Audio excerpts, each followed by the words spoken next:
अस्सलाम dear students, हमारा आज का टॉपिक है तवाज़ुन अदायगी में ख़राबी। अच्छा जी, तवाज़ुन अदायगी में ख़राबी या ख़सारे से क्या मुराद है? अगर किसी कंट्री की एक साल के अंदर बैनुल-अक़वामी तिजारत में ज़र मुबादला की वसूलियाँ कम हों और ज़र मुबादला की अदायगियाँ ज़्यादा हों तो इसको हम कहेंगे तवाज़ुन अदायगी में ख़सारा। यानी जब किसी कंट्री की इंटरनेशनल ट्रेड में ज़र मुबादला की अदायगियाँ ज़्यादा हों और ज़र मुबादला की वसूलियाँ कम हों तो उसको हम कहेंगे अदायगियों के तवाज़ुन में ख़सारा।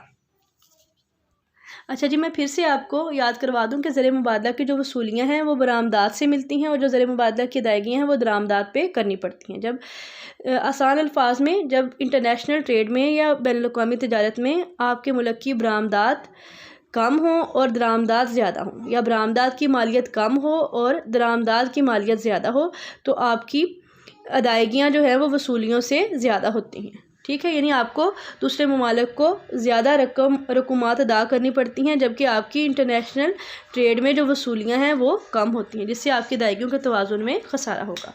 ख़सारा चाहे बजट हो, चाहे बैलेंस ऑफ ट्रेड हो या बैलेंस ऑफ पेमेंट हो, ख़सारा तब होगा जब आपकी वसूलियाँ कम होंगी और आपकी अदायगियाँ ज़्यादा होंगी।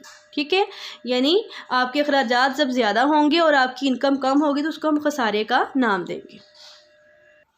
हाँ जी, तो तवाज़ुन अदायगी में ख़राबी की सबसे बड़ी वजह है दरामदात में इजाफ़ा। अच्छा जी, दरामदात में इजाफ़ा क्यों होता है? इसकी सबसे बड़ी वजह है माशी तरक्की का हसूल।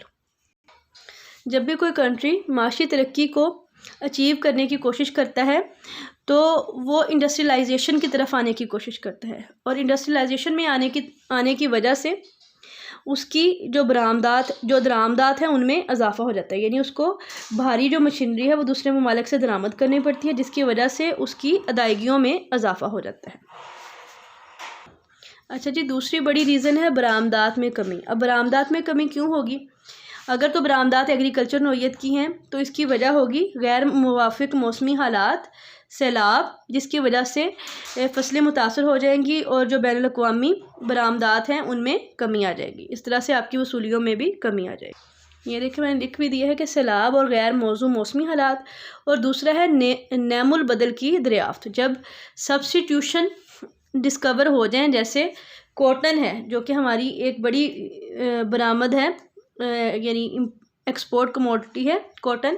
अब आर्मी मंडियों में उसका जो सब्स्टिट्यूट पॉलिस्टर है वो दरियाफ्त हो गया है, यानी लोग कॉटन की जगह पॉलिस्टर को यूज़ करें जिसकी वजह से जो कॉटन की बरामदात है उनमें कमी होगी। ठीक है, इसके अलावा अगर हम इंडस्ट्री में बात करें तो जब भी कोई दूसरा मुल्क सस्ती और म्यारी चीज़ जब भी कोई मुल्क कोई सस्ती और क्वालिटी में अच्छी चीज़ डिस्कवर कर ले या बनाना शुरू कर दे तो दूसरे ममालिक की जो बरामदात है उनमें कमी हो जाती है और उनकी दरामदात में इजाफ़ा हो जाता है। अगर किसी मुल्क में फ़नी तरक्की हो जाती है, यानी या तो नए तरीक़े पैदाइश दरियाफ़्त कर लिए जाते हैं जिससे लागत कम होती है या फिर नई चीज़ें बना ली जाएँ या नई इन्वेंशंस हो जाएँ तो इससे क्या होगा, उस मुल्क का जो तवाज़ुन अदायगी है उसमें ख़सारा होगा तो वो कम हो जाएगा, उसकी तवाज़ुन अदायगी जो है वो बेहतर हो जाएगा। लेकिन इसका इम्पैक्ट दूसरे कंट्रीज़ पे ये होगा कि दूसरे कंट्रीज़ की जो दरामदात है उनमें इजाफ़ा हो जाएगा।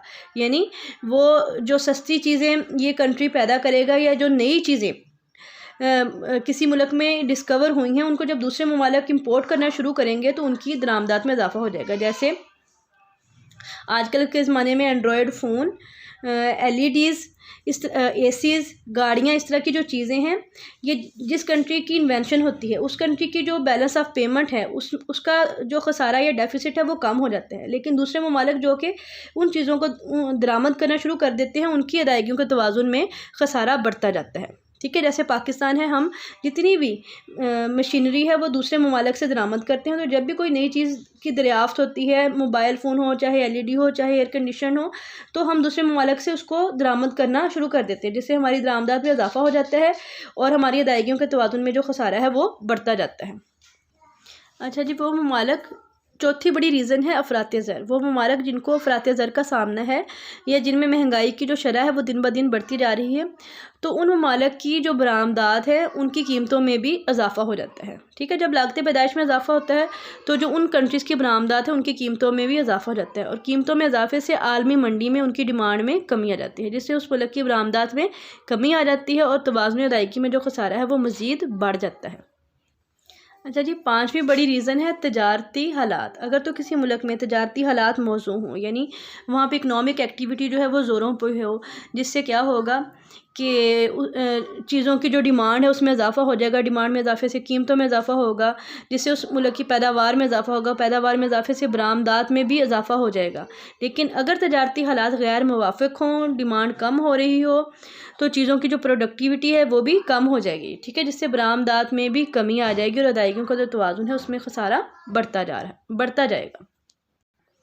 छठा है जी गैर मुवाफ़िक निस्बत दरामद व बरामद। इससे मुराद ये है कि जब आपके कंट्री की जो करेंसी है उसकी फ़ॉरेन वैल्यू में कमी होती जाए, यानी गैर मुल्क की जो करेंसी है वो आपकी होम करेंसी की निस्बत उसकी जो वैल्यू है वो बढ़ती जाए। ठीक है, जैसे डॉलर की कीमत बढ़ती जा रही है और रुपए की जो कीमत है वो गिरती जा रही है, इसको कहते हैं गैर मुवाफ़िक निस्बत दरामद व बरामद। इस सूरत हाल में ऐसे होता है कि जितने भी पसमानदा ममालिक हैं उनकी बरामदात जो हैं उनमें इजाफे का रुझान कम होता है, गिनी चुनी बरामदात होती हैं, और जब गैर मुवाफ़िक निस्बत दरामद व बरामद होती है तो उस मुल्क की जो बरामदात है उनकी मालियत में कमी आ जाती है, यानी उनकी बरामदात सस्ती हो जाती हैं और उनकी मिकदार में इजाफ़ा नहीं होता।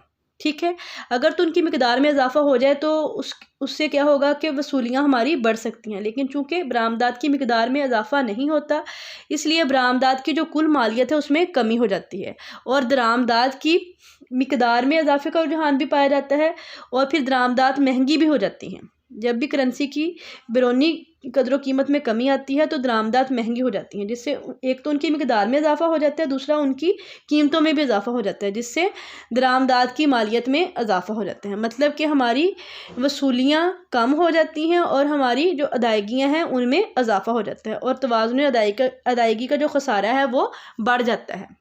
हाँ जी, सातवीं बड़ी रीज़न है गैर मुल्की कर्ज़े। अच्छा जी, जिन ममालिक के तवाज़ुन अदायगी में खसारा होता है या बजट में खसारा होता है तो अपने बजट के खसारे को दूर करने के लिए वो दूसरे ममालिक से कर्ज़े ले लेते हैं। कर्ज़े लेने का सबसे बड़ा नुकसान ये होता है कि सूद की अदायगियाँ हर साल बजट में करनी पड़ती हैं।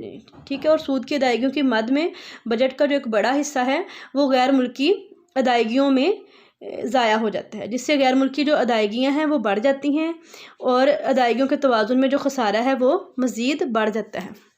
आठवीं रीज़न है साख्ती अदम तवाज़ुन। जी, साख्ती अदम तवाज़ुन कब पैदा होगा? जब किसी कंट्री में लागत पैदाइश में इजाफ़ा हो जाए। अब लागत पैदाइश में इजाफ़ा क्यों होगा? या तो आमदीन की जो पैदावारी है, जो कुव्वत पैदावार है वो कम हो जाए, या फिर जैसे एनर्जी क्राइसिस पाकिस्तान में आया हुआ है, बिजली का शॉर्टफॉल हो जाए, गैस का शॉर्टफॉल हो जाए, जिससे क्या होगा कि जो पैदावार है वो कम हो जाएगी और बरामदात कम हो जाएंगी, जिसकी वजह से तवाज़ुन अदायगी में जो खसारा है वो बढ़ता जाएगा। ठीक है, इसी के साथ आज का टॉपिक जो है ख़त्म हो गया। नेक्स्ट लेक्चर इंशाल्लाह कल होगा।